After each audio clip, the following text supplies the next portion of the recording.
Bonjour à tous.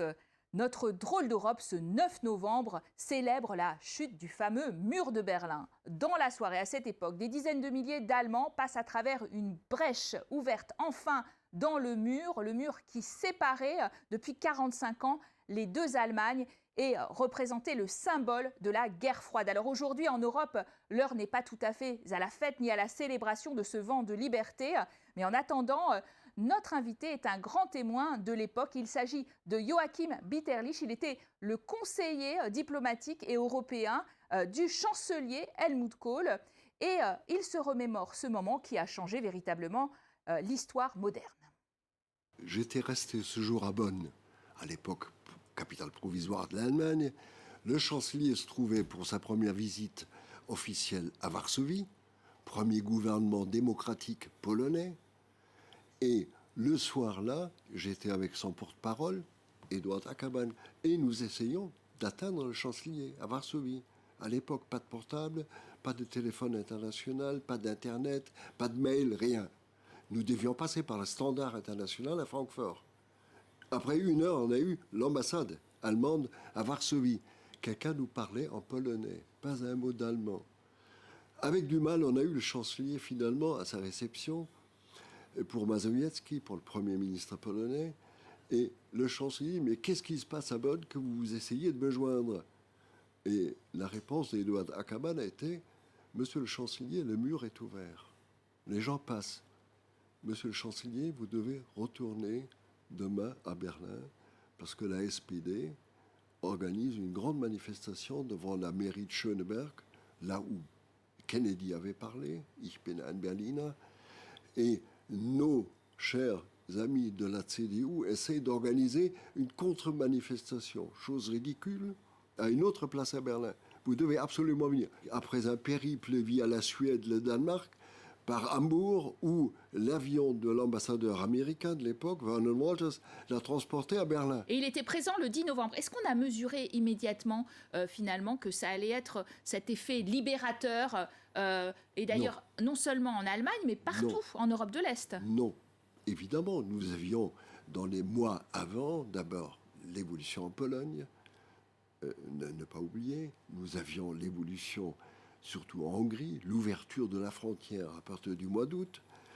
Nous avions les essais de Gorbatchev en Union soviétique encore, à l'époque, de moderniser l'État. On ne savait pas prognostiquer les 11 mois qui allaient nous perturber, nous influencer profondément. On ne le savait pas.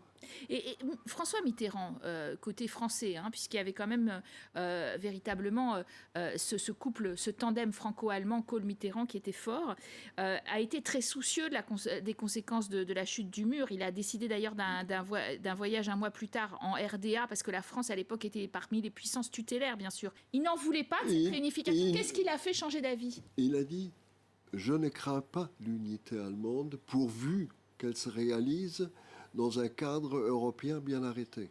C'est ça ce qu'il avait dit le 3 novembre à Bonn, à l'époque encore. Évidemment, on sentait les réserves, les réticences de sa part.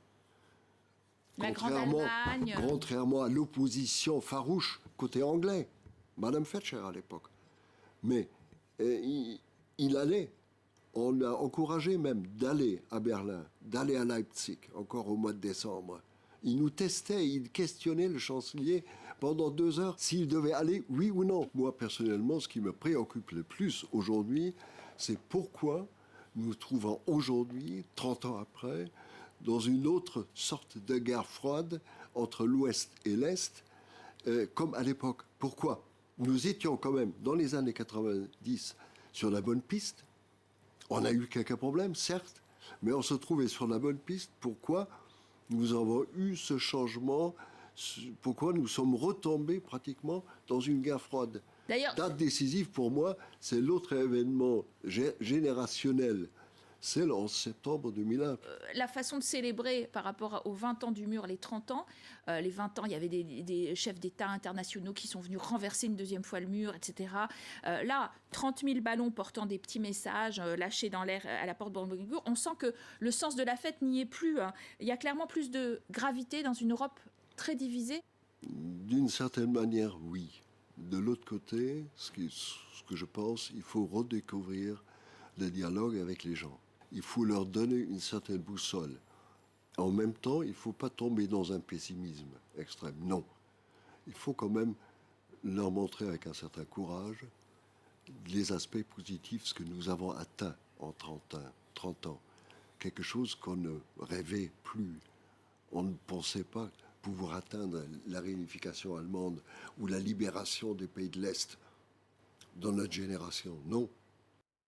Aujourd'hui, ce vent de changement a clairement tourné. L'Union européenne, en 2004 et en 2007, a intégré 12 nouveaux pays. C'est l'élargissement à toutes les ex-républiques soviétiques, mais pour autant, tout n'est pas réglé. En effet, aujourd'hui, certains reprochent à cet Est de l'Europe de ne pas respecter les règles démocratiques et de manquement à l'état de droit, en particulier en Pologne et en Hongrie. Alors, on peut véritablement se demander si le rideau de fer n'est pas retombé sur notre drôle d'Europe.